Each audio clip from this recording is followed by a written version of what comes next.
Hey everybody, Father Mike here. Today is Saturday in the third week of Lent.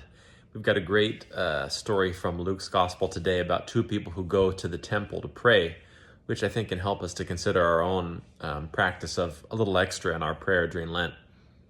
Luke says, or Jesus rather in Luke's Gospel says that two people went to the temple to pray, and the first went into the temple and said this prayer to himself.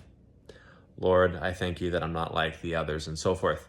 And there's a sincerity there. He really has kind of kept the commandments and done what's right and is conscious of that, and wonderful. But I like the observation that this prayer is a prayer he spoke to himself.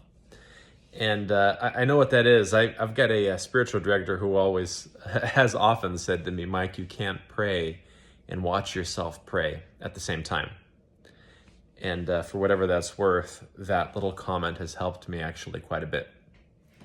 The second person, his prayer is different. He comes in very conscious of his weakness, of his sinfulness.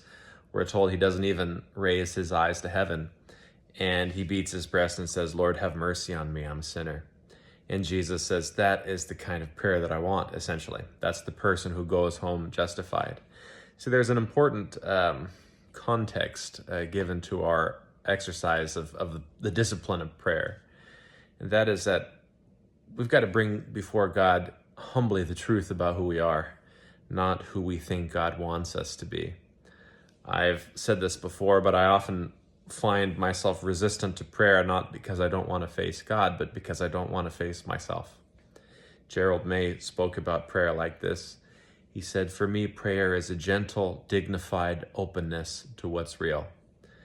I often have to make the prayer, Lord, the man you love is a sinful man, a weak one who fails you.